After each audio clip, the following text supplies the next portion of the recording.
Hello बच्चों, तो चलिए इस प्रश्न को पढ़ते हैं। दो सेलें जिनमें प्रत्येक का विद्युत वाहक बल E व आंतरिक प्रतिरोध R है, परस्पर समांतर क्रम में जुड़ी हैं।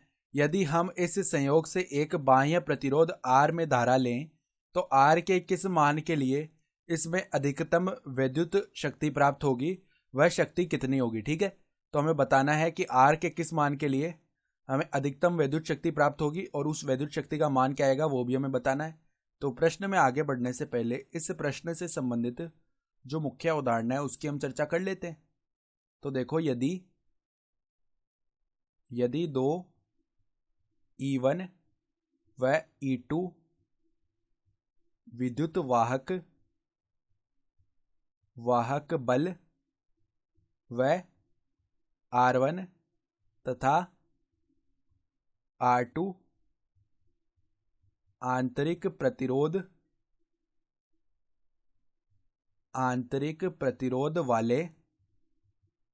वाले सेल परस्पर समांतर क्रम में जुड़े हुए हों,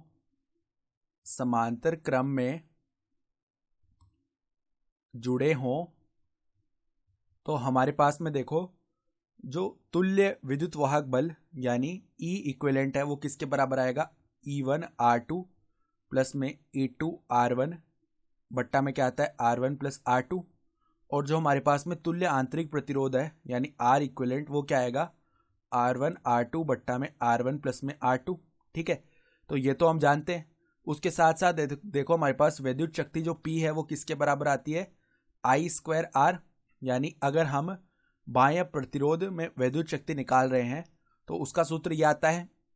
ठीक है, तो अब ध्यान से देखो, यहाँ पर सबसे पहले हम क्या करते हैं, जो हमारे पास तुल्य विद्युत वाहक बल आने वाला है उसका मान निकाल लेते हैं।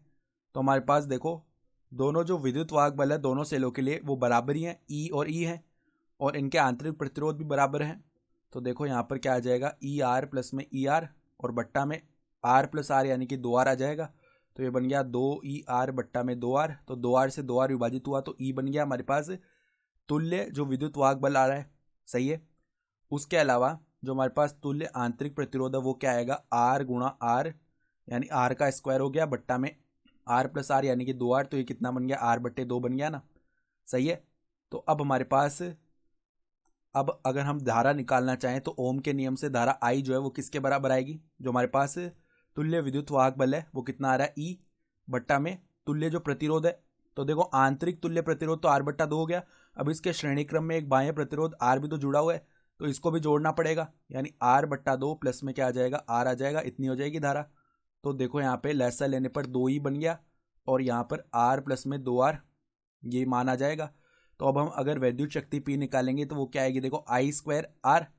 तो I स्क्वायर करेंगे तो यहाँ पे 4E स्क्वायर बट्टा में R प्लस 2R, इसका क्या हो जाएगा स्क्वायर, और गुणा में यहाँ पे R आएगा। सही है, तो यहाँ पे ये क्या बन गया, 4E स्क्वायर R बट्टा में यहाँ पर अगर वर्ग हम खोलें तो देखो किस प्रकार का पद बनेगा, R स्क्वायर प्लस में 4R स्क्वायर प्लस में 2 दूनी 4RR ये बन रहा है। ठीक है, तो अब हम क्या करते हैं, यहाँ पर एक बार तो हमने क्या किया, माइनस का 4RR कर दिया। ठीक है, और एक बार प्लस का 4RR कर दिया, जिससे कि जो वास्तविक पद है उस पर कोई भी फर्क ना पड़े। तो ऐसा हम क्यों कर रहे हैं, देखो यहाँ पर हम पूर्ण वर्ग बनाना चाह रहे हैं किसका, देखो P बराबर में क्या आएगा अब 4E स्क्वायर R। अब बट्टा में हम क्या कर रहे हैं, यहाँ पर हमने देखो R माइनस 2R इसका क्या कर लिया, पूरा स्क्वायर कर लिया। तो इसको खोलने पे एक तो R स्क्वायर बनेगा तो वो ये रहा, फिर 4R स्क्वायर बनेगा वो भी है, और उसके अलावा क्या बनेगा हमारे पास, माइनस का 4RR, तो वो भी हमने ले लिया। अब देखो बचे हुए जो पद है उनको जोड़ेंगे तो 8RR आ जाएगा, 8RR। ठीक है, अब हमें चाहिए क्या, हमें चाहिए अधिकतम वैद्युत शक्ति। तो देखो P का मान अधिक करना है, मतलब अधिकतम करना है, तो P का मान अधिकतम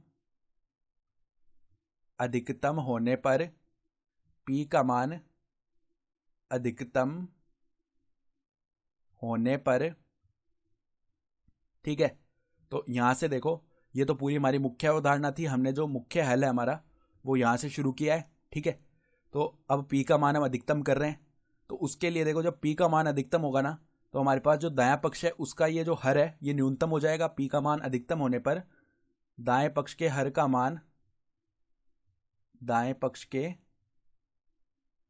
हर का मान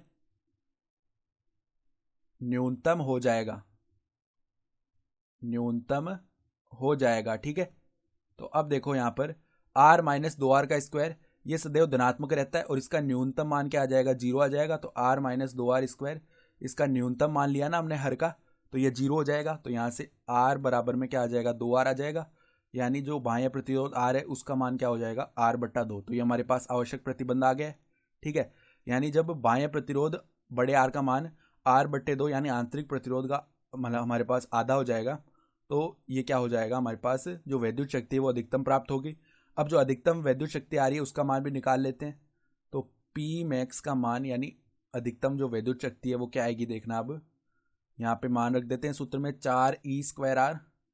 तो 4e², यहाँ पे r के स्थान पे हम r/2 रखने वाले ना, तो r/2 फिर बट्टा में देखो क्या है, r प्लस में 2r। तो देखो छोटा r प्लस में 2 गुणा में यहाँ पे बड़ा r करेंगे तो ये r ही बन जाएगा। तो r प्लस में r इसका स्क्वायर, तो ये क्या बन गया, देखो 2 से 4 2 बार विभाजित होगा तो 2e²r बट्टा में यहाँ पर 2r बनेगा, उसका स्क्वायर किया तो 4r²। अब एक r से एक r विभाजित होगा, 2 से 4 2 बार विभाजित हो जाएगा तो e² बट्टा में क्या आ जाएगा, हमारा 2r आ जाएगा। ये हमारी अधिकतम विद्युत शक्ति का मान हो गया और यही हमारा उत्तर आ जाएगा। तो आशा करता हूँ कि आपको ये प्रश्न समझ में आया होगा। धन्यवाद।